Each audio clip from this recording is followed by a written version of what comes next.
What's up, everybody? It's your boy, B Striz, producer, singer, songwriter, and I'm here with the one and only Matt Firesign. What's going on, Matt? Oh, I'm good. Nice to be here. You have a new project coming out soon. I do. Okay, and then you just dropped a project as well, Yes. right? Okay, so what's some of the inspiration? Let's start with the recent project since that did come out this year, and we'll get into the new project. I know people are excited to hear about the new project, but for the one that just dropped, I think it's important to kind of go into the different aspects of why you put that project out. So tell us the name of this project so we can give people a reference. I just dropped my mixtape, Frustrations of the Nice Guy. It came out on August 1st. I would say the reason I put out that particular project was to kind of vent and get some things off of my chest and prove to myself that I still have like music abilities and talent and whatnot, because I think for the longest time I thought I lost all of that. So it was important to put this project out and prove to myself that I can still, do music. What inspired the title? Is it like personal stories, things that you've seen, things that you're living through? I'm assuming. Yeah, I had got diagnosed with kidney disease. Wow. And I got like this 5 to 6 year like prognosis. Wow. So then, of course, I had to get like a second opinion on that, because for the longest time, I think that made me just have a very morbid and dark outlook for like the longest time.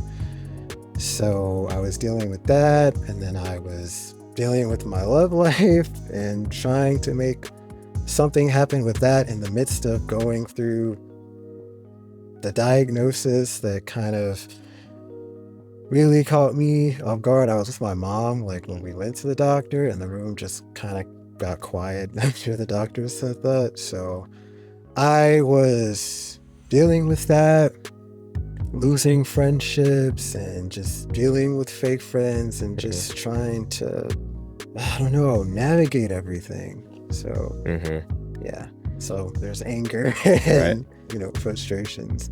So I think that's where that came from. So did you have like lack of support from some of these people? The guy I was talking to didn't know.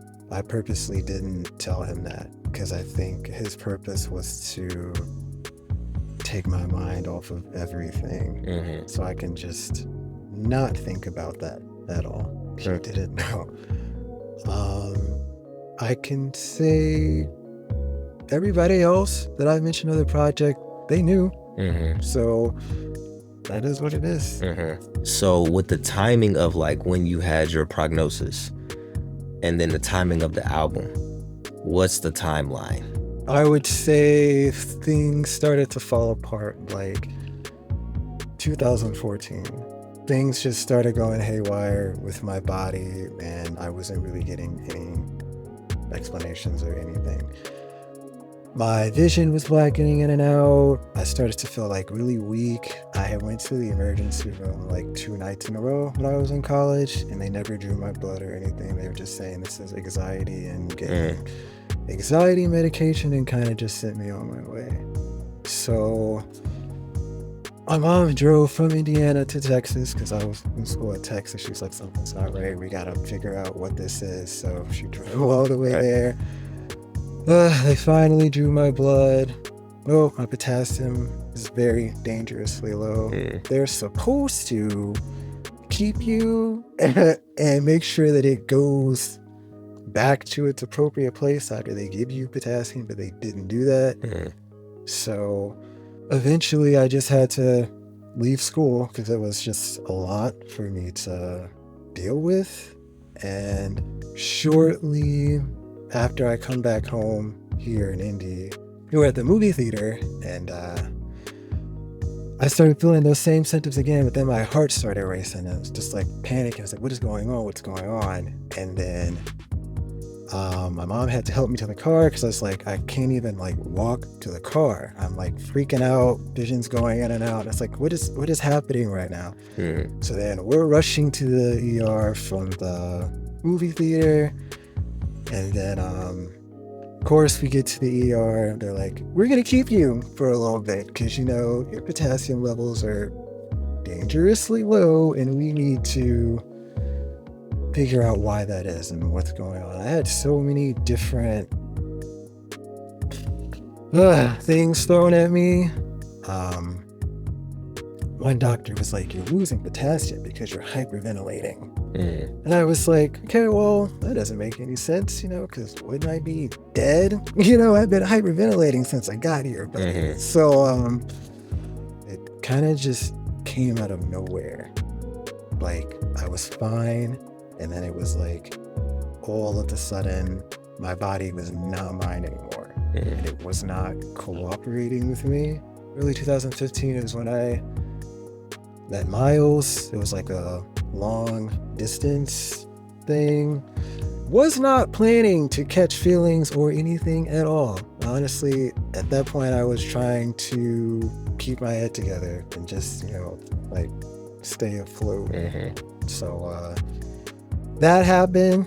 Then I find out he's not who he says he is. And, it's like, hey, that's great. Let's move on to other things. I lost like a close friend to like a toxic relationship. So was dealing with all of that. That was like one of the closest friends that I had.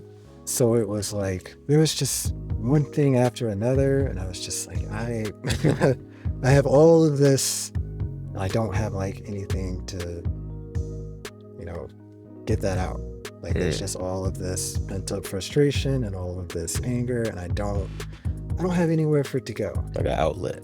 Yeah. So then I got into a car accident like 2019, and then COVID happened. Right. So I'm just like, okay, well, there's a lot going on. Yeah, it's a lot. So I kind of had to do like the best that I could do to tell my story without it being like so overwhelming. Where I can't even bear to listen to my own project. So yeah, that's like the timeline of all that. Okay. So that's a pretty long timeline to pour into a mixtape. Yeah. Or a project. Yeah. I could hear the passion in the project. I could hear like some pain in the project. And it seems like every song was coming from a different angle, a different perspective of like maybe a pain point or something like that. And I was kind of curious. And it's diverse too. Yeah. Like you came out with the intro, and then you started rapping, and then you started singing on more of like a pop type of vibe. And I was like, oh, okay. So it's definitely diverse for sure. Yeah. And yeah, no, I can definitely respect that. That's commendable too. Let's talk about the process of just recording the song, from writing to the production, as far as like beat selection, sound choice in general, the style. Like I said, you're super diverse, so it's like you're jumping from one completely different sound to another on some of these songs. And then after the selection, the recording process, and then working with the engineers and the producers of your choice. So like, talk to me about that whole process. So it all started with me just writing to like beats that I found on BeatStars. Originally for Be Nice, Be the Villain, Amanda Waller, I had tried to like release those like on SoundCloud and what's that?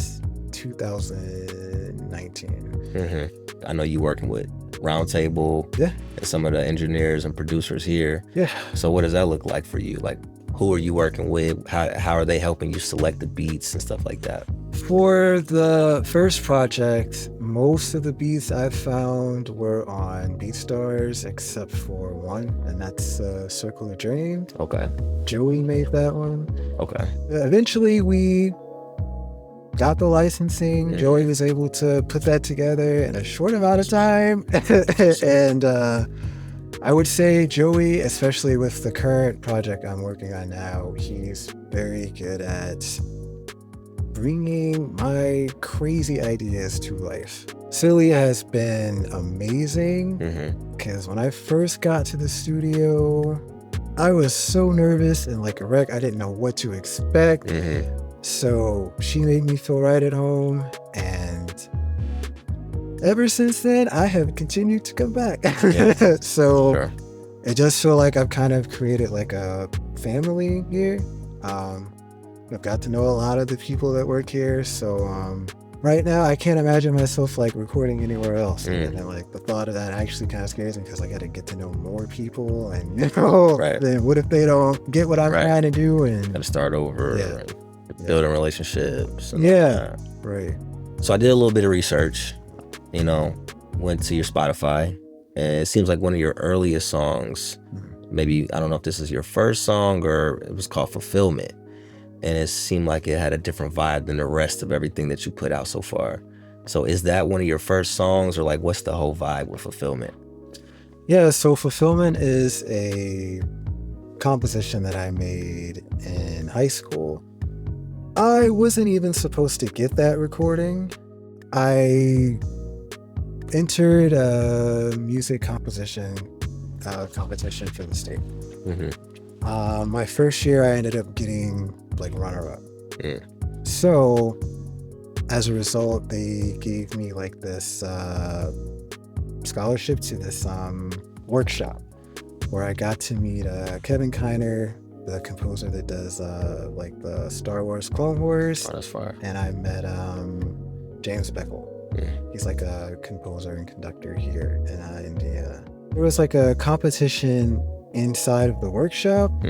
I thought it was just hey, submit your piece. Do they like it? Do they not?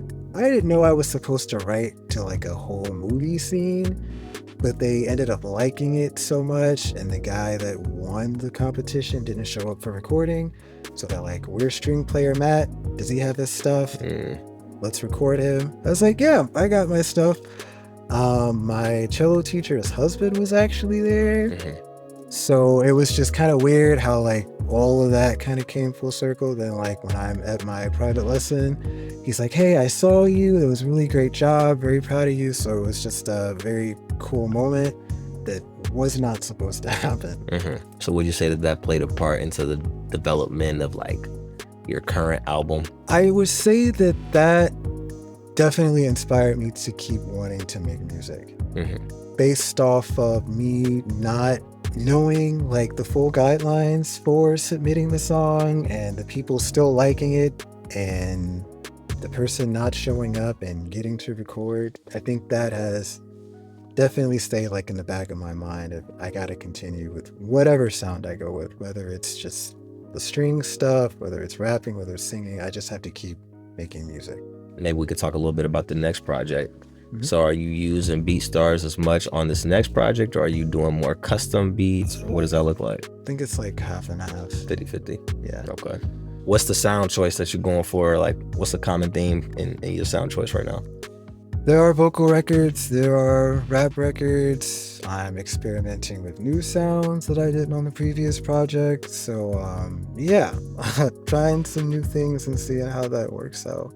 Trying to have more fun as far as like what the songs are about. Clearly there are some things that are still kind of dark because kind of have to grow and heal and all of that, but I am trying to have more fun. Talking more about Frustrations of a Nice Guy, let's talk about some of the songs that people should be on the lookout for, maybe some of your fan favorites. So like, what are 2 songs that you would say that are like must listen to? Like if you only can name 2, the top 2. I would say people should listen to I Don't Understand. I feel like that's kind of the underrated record. Because I thought honestly that would have more of like a stronger response. So I think that's probably like a underrated one. And what about that song is underrated? Like why did you feel like that one should be more played or whatever? I sonically I like the beat, although it's a sadder topic. I just really like how that song had come together. Because I think that's one of the shorter songs, so I was just happy at how well that came together. So as a fan, what's one thing that I would appreciate about the song? Vocals, range, content matter. If you're looking for something that's deep and heartfelt, just the overall sonics of it, I think Aram did a very nice job of putting that together. Okay, what about the second song? The second song would be the fan favorite, it seems, which is Be Good. Netta produced that one. That was actually probably the last song that got added to the project. I was just scrolling through BeatStars. I found that and I was like, this has to go on the project somewhere. So I'm writing to it in the car, trying to, how can I put this on the project? How does this work? Because it just sounds like it belongs. And that's how we got Be Good. So yeah, I would say those two were recommendations for sure. So Matt, honestly, it was really great hearing about Frustrations of a Nice Guy. Make sure y'all go check that out. Spotify, Apple Music. I mean, I'm sure you could probably find it anywhere. YouTube, right? Yep, all streaming platforms. Frustrations of a Nice Guy. Very excited to continue running that. They need to be on the lookout for sure for the new album. Is there any details? You said you don't want to release the name, but like, what can you tell us about the new album? I have done more custom beats for this. It has been such a exciting process to work with Silly and Joey on trying to cultivate a sound, because that is something that has been different for this new project versus the Frustrations of the Nice Guy.